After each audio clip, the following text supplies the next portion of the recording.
మాజీ మంత్రి అంబటి రాంబాబు ఇంటిపై దాడి, ఆయనపై హత్యాయత్నం జరిగిందని కేసు నమోదు చేశారు పట్టాభిపురం పోలీసులు. అంబటి రాంబాబు ఫిర్యాదుతో కేసు నమోదు చేశారు పట్టాభిపురం పోలీసులు.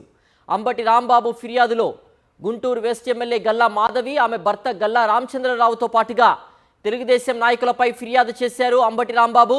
ఎఫ్ఐఆర్లో వేములపల్లి శ్రీరామ్ ప్రసాద్తో పాటుగా మరికొంతమంది అని మాత్రమే పోలీసులు కేసు నమోదు చేశారు. ఎఫ్ఐఆర్లో ఎమ్మెల్యే గల్లా మాధవి, ఆమె భర్త రామచంద్రరావుతో పాటు అంబటి ఫిర్యాదులో పేర్కొన్న టీడీపీ నేతల పేర్లు ఎక్కడా పెట్టలేదు పోలీసులు. అవుతుంది అన్న ఒక ఉద్దేశంతో ఈ రోజు మేము ఖచ్చితంగా దాడికి దిగబడ్డాము. మేమందరం కూడా వీళ్ళని ఎంకరేజ్ చేసినట్టే అవుతుంది అన్న ఒక ఉద్దేశంతో ఈ రోజు మేము ఖచ్చితంగా దాడికి దిగబడ్డాము. మేమందరం కూడా వీళ్ళని ఎంకరేజ్ చేసినట్టే అవుతుంది అన్న ఒక ఉద్దేశంతో ఈ రోజు మేము ఖచ్చితంగా దాడికి దిగబడ్డాము. మేమందరం కూడా వీళ్ళని ఎంకరేజ్ చేసినట్టే అవుతుంది అన్న ఒక ఉద్దేశంతో ఈ రోజు మేము ఖచ్చితంగా దాడి. మరింత సమాచారం గుంటూరు నుంచి మా ప్రతినిధి అశోక్ లైవ్ లో అందిస్తారు. అశోక్, గల్లా మాధవి ఆన్ రికార్డ్ గా చెప్పింది దాడికి దిగబడ్డా మేము అనేసి, అలాగే గల్లా మాధవి భర్త కూడా విజువల్స్ లో స్పష్టంగా కనిపించారు. అయినప్పటికీ వాళ్ళిద్దరినీ కూడా ఎక్కడ ఎఫ్ఐఆర్ లో పేరు నమోదు చేయలేదు పోలీసులు. దీన్ని ఎలా అర్థం చేసుకోవాలి? పూర్తి డీటెయిల్స్ ఏంటి? అంబటి రాంబాబుపై దాడికి ప్రయత్నించినప్పుడు అంబటి రాంబాబు ఇంటి దగ్గర ఇంటిని ధ్వంసం చేసినప్పుడు, లేకపోతే కార్యాలయాన్ని ధ్వంసం చేసి నిప్పు పెట్టినప్పుడు ఏదైతే వాహనాలు ఉన్నాయో ఆ వాహనాలను ధ్వంసం చేసినప్పుడు పోలీసులు ఎలా వ్యవహరించారో, ఇప్పుడు ఆ విధ్వంస కాండపై కేసులు నమోదు చేయటంలో కూడా అంతే నిర్లక్ష్యం వ్యవహరిస్తున్నారు.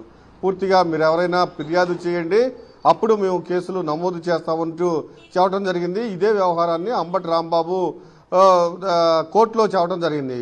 కనీసం మా ఫిర్యాదు కూడా ఇస్తే తీసుకునే పరిస్థితి లేదంటే వెంటనే న్యాయమూర్తి మీరు ఫిర్యాదు చేయండి అంటే అంబటి రాంబాబు వెంటనే మనం వెళ్ళేటప్పుడు బాండ్స్ ఏవైతే ఫిర్యాదు కాగితాల మీద సంతకాలు పెట్టారు, వెంటనే నిన్న ఆయన అడ్వకేట్స్ పట్టాపురం పోలీస్ స్టేషన్కి వెళ్ళి వాటిని సబ్మిట్ చేశారు.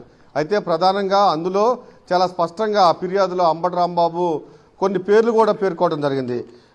వెస్ట్ ఎమ్మెల్యే గల్లా మాధవి, ఆమె భర్త రామచంద్రరావు, గోనుగుండ్లు కోటేశ్వరరావు, ఈయన రాష్ట్ర లైబ్రరీ గ్రంథాలయ సంస్థ చైర్మన్, ఈయన దాంతోపాటుగా అబ్బూరు మల్లి టీడీపీ రాష్ట్ర యువజన విభాగ అధ్యక్షుడు, అలానే కనుపర్తి శ్రీనివాసరావు, కసుమర్తి శ్రీనివాస్, వడ్రానం హరిబాబు, ఈయన కోఆపరేటివ్ మార్కెటింగ్ సొసైటీ గుంటూరు డిస్టిక్కి చైర్మన్, రాయపాటి అమృతరావు టీఎస్ఎన్ఎఫ్ రాష్ట్ర అధ్యక్షుడు, వేములపల్లి శ్రీరామ్ ప్రసాద్, ఈయన కార్పొరేటరు, సుబాని, అలానే ఇట్లా ఒక 25 పేర్లు ఆ ఫిర్యాదులో పేర్కోవడం జరిగింది.